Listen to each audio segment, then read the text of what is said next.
Apabila kita berbicara tentang akidah Islam, akidah Islam, tuan-tuan, perempuan, bukan hanya sekadar mengenal Tuhan.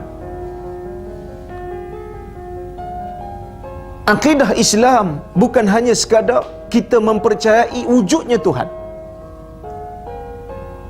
Akidah Islam bukan kita hanya mengiktiraf Allah itu Tuhan. Itu bukan akidah Islam. Belum cukup. Kerana kalau mempercayai adanya Tuhan, percaya wujudnya Tuhan, iktiraf Allah itu sebagai Tuhan, belum jadi Muslim. Kerana orang-orang Quraisy juga percaya adanya Tuhan. Orang-orang Quraisy juga percaya Allah itu sebagai Tuhan. Bahkan orang Quraisy menyaksikan kekuasaan Tuhan dan kebesaran Tuhan ketika mana Tuhan menurunkan burung ababil, menghancurkan tentera, bala tentera Abraha al-Ashram. Tapi apa sebab? Apa kita kata punca yang menjadikan Allah utuskan Nabi Muhammad sallallahu alaihi wasallam untuk mengajar akidah kepada Quraisy? Kerana mereka bukan tidak percaya kepada Tuhan, kerana mereka syirik kepada Tuhan.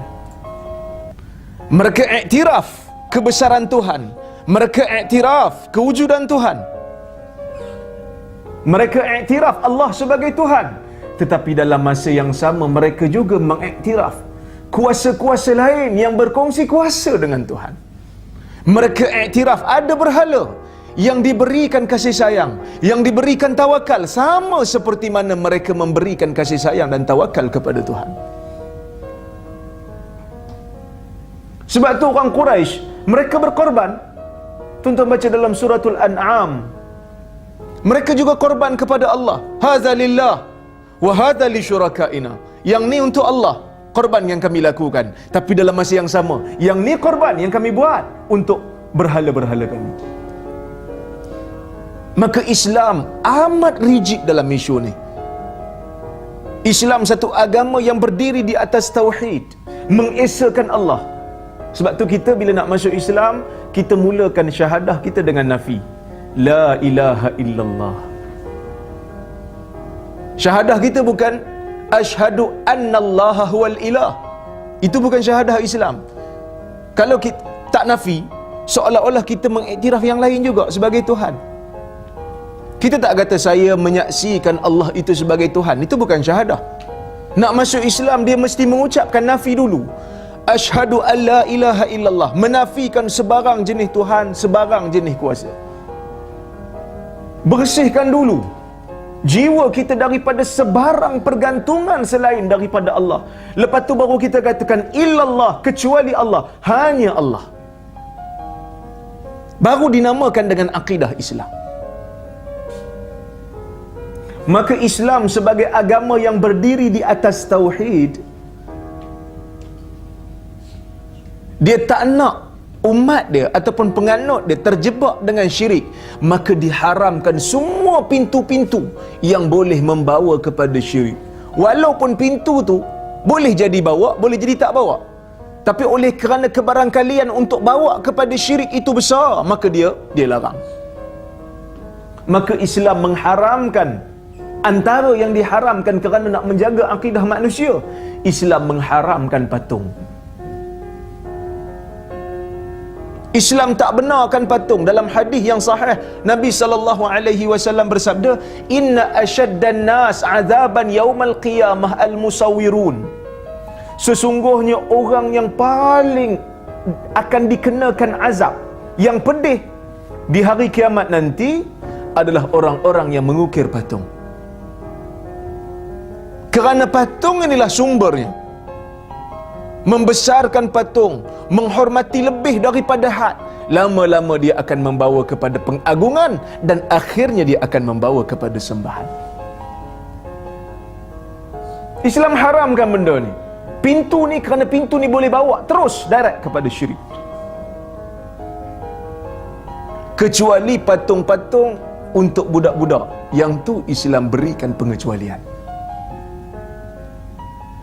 Kita duk beli anak kita mainan Ultraman kan, kita duk beli anak kita mainan Star Wars. Tapi saya tengok yang Star Wars ni bukan budak-budak je, bapak budak pun main sekali. Kadang-kadang budak-budak tak boleh main, bapak budak main dulu. Dia tidak ada unsur pengagungan.